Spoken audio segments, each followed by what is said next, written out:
In today's video, I'm going to be replacing the U-joints in the front axles, both of them, of this 2011 Jeep Wrangler JKU. It's a 13-year-old Jeep with 111,000 miles on it. The original U-joints, they are making some noise. They're loose. I'll show you that once we get in there, but it's time to replace them. Now, to replace the U-joints, you have to take the hub assemblies off, and I'm not going to be showing you that in this video because I've made a separate video on doing that, and I will link it up in the corner somewhere and in the video description below. So I've been doing all the work and showing you everything on the passenger side, but of course I'm also doing the driver's side. I didn't know which side would be worse than the other, but let me show you what the driver's side looks like. I've obviously got everything off, about to take the wheel hub off, but so spinning the wheel hub, yeah, I don't think the U-joint is supposed to have that much play in it, or any at all. So clearly that U-joint is bad, and I'm glad I'm replacing it. Gotta go. Once you've got your wheel hub removed, this should be what you're looking at. Front axle with axle nut maybe in place, maybe not, up to you. Front axle and ready to be pulled out. And it should be as straightforward as just gently pulling it out. So let's give it a shot. Well, the axle came out really easily, but as expected, the two little rings that go over the axle to keep it centered when you're installing it stayed in the axle tube. So now I have my long coat hanger wire that I'm going to use to fish down the length of the tube and pull out those two axle ring holders. For every video I watched on how to do this, there were two of these rings on the axle when they pulled them out or when they fished them out. And there was only this one, and it seemed like it was pressed up against the oil seal at the other end of the axle tube. And maybe that's why nobody actually shows fishing them out. It's hard to make a video of it, of course, but it's no real great way to do it. And I was really worried about using my hanger with a hook on it to catch the actual axle seal and tear that. So hopefully I didn't do that, but I was able to fish this one out, but I could not find the other one until I looked at the axle, and the other one is jammed up here all the way up against the end of the axle. So it really didn't do anything installing the axle. So when I go to reinstall it, I will pop this off and then put it loosely on the axle tube where it goes to help with alignment of the axle. But I did get both of these out of the axle tube, and thankfully, let me see if I can show you, probably not, but the axle tube is completely dry, and that is good. So it means that we do not have a axle seal leak, at least on this side of the axle. So now we can go start taking apart the joint and replacing the U-joints. It's really hard for me to get video where you and I can both see at the same time. But this is obviously the axle, this is the U-joint, and each side of the U-joint has little C-shaped clips that holds the U-joint in place, and you have to remove those. And the way to do that is first you have to get all the dirt and grease and gunk out of there so you can actually see the end of the clips, and there's one right at the end of my screwdriver. And I'm going to try to zoom in. And then really you're just taking a hammer and with a thin blade screwdriver or chisel or something, and you're just tapping it to get that clip out of there. So let's try it and give it a shot.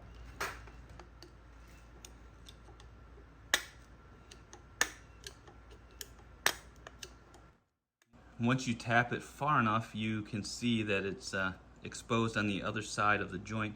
And try a pair of needle nose pliers. I don't know if this will work, but you can maybe grab it and pull it out, or just keep using a screwdriver to tap it out. But this needs to come all the way out.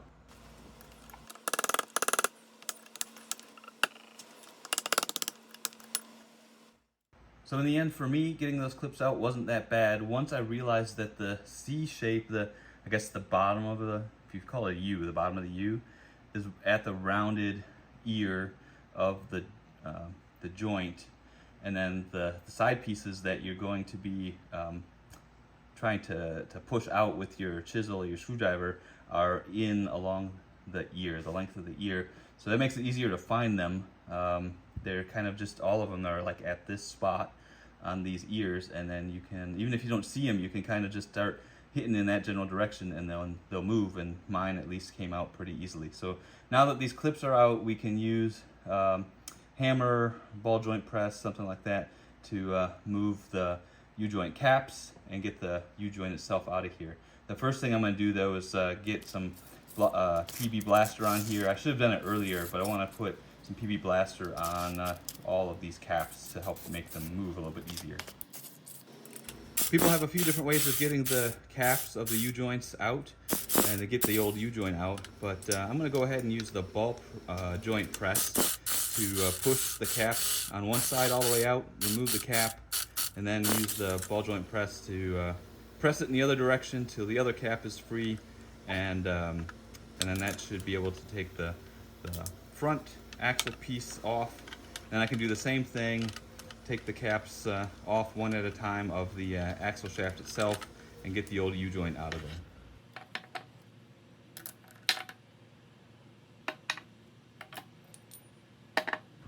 All right, I got the old U-joint out. You can see 3 of the caps look fine and 3 of the 4 ends of the U-joint look fine, but this end goes with this rusty cap. All the needle bearings are rusted out.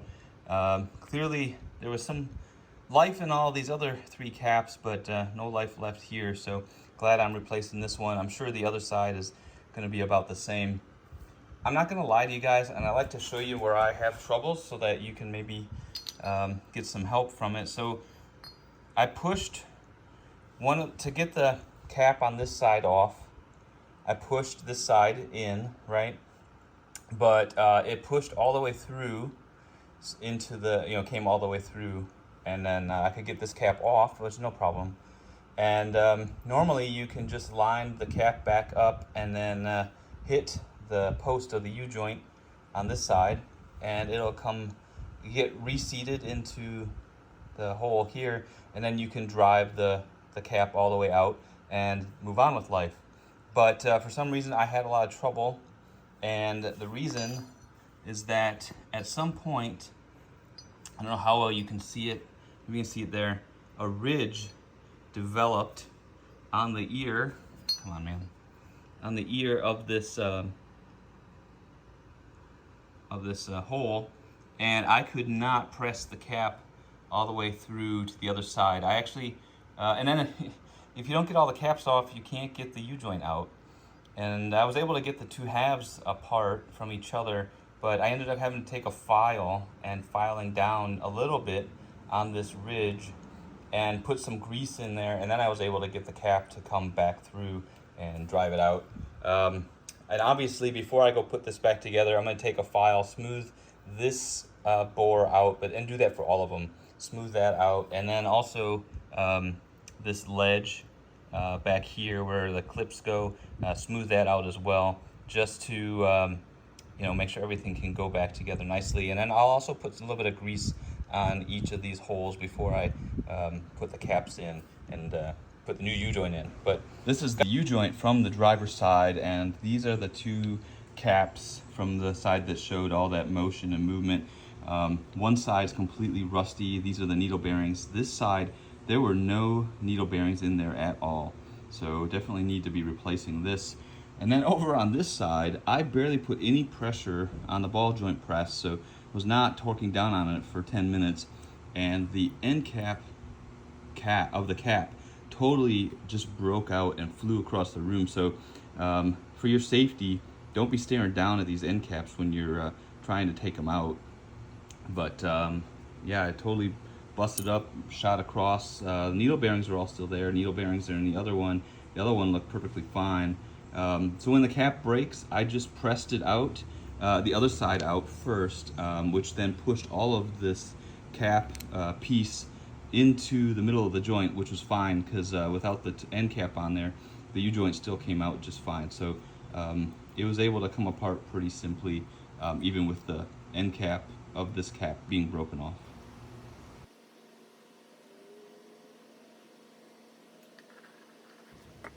So first I'm going to put the U-joint into the axle shaft, and with the new U-joint you want to first take the two end caps off that you're going to be putting into the axle. When you take the caps off, you have to be super careful that the needle bearings don't come loose or fall out. You want to keep them all in that cap. It'll save yourself. You can put them back in, you just have to find them all if you drop them. So be really careful when you take the caps off not to lose any of those needle bearings. Now I've seen some folks who can put both caps onto the U-joint at the same time and squeeze them both in at the same time. Mine don't comfortably reach all the way across like that. I'm afraid that they will get crooked. The way I've done it in the past is just one cap at a time, so that's how I'm going to do it. Got one cap installed, and now I'll use the ball joint press to get that to where I can put the clamp, the C-clip in, and then I'll put the other cap on. Once that's done, turn the axle 90 degrees, do the same thing to get the short shaft onto the other side of the U-joint.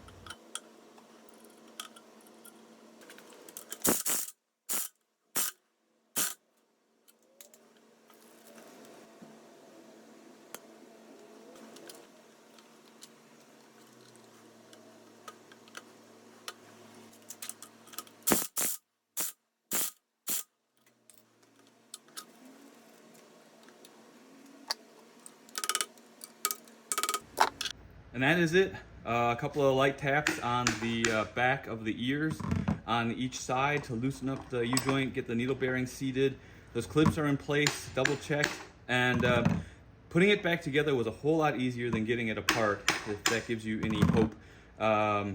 Cleaning out the bores with just a sanding little device on my Dremel tool is what I use. Nothing very thick or hard. Some grease to help them slide in, use the ball joint press, and it all went together pretty smoothly. So that's how you put the U-joint back together. So now the only thing that's left is to put the axle back into the Jeep. All right, we've got the axle over by the Jeep. We've got those two spacer rings on the axle, kind of just a third from both ends, kind of just sitting there. Their job is to hold the axle up and centered in the tube as you slide it in.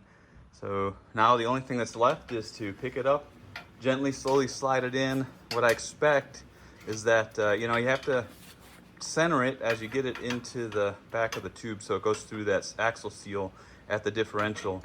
And then you may have to twist it back and forth to get the splines to engage, but hopefully it goes in pretty easily. And the axle did actually slide in pretty easily, and didn't really have any resistance getting it through and into the differential. At this point, you've replaced the U-joints on your front drive shaft. Hopefully the video's been helpful. I just had a couple of issues I ran into along the way, tried to share them with you. If you have any comments or questions, leave them in the comments section. Every part I use, every tool I use, the Torx, well, there aren't really any Torx on this one. All of that is in the video description. And if you click on any of those links and go over to Amazon, anything you buy, even if it's not the part, it helps me a little bit with the channel to grow the channel. But if you like the content, give it a thumbs up. Subscribe to the channel if it's a thing you'd like to do. Thanks for watching, and until the next video, y'all take care and have a good one.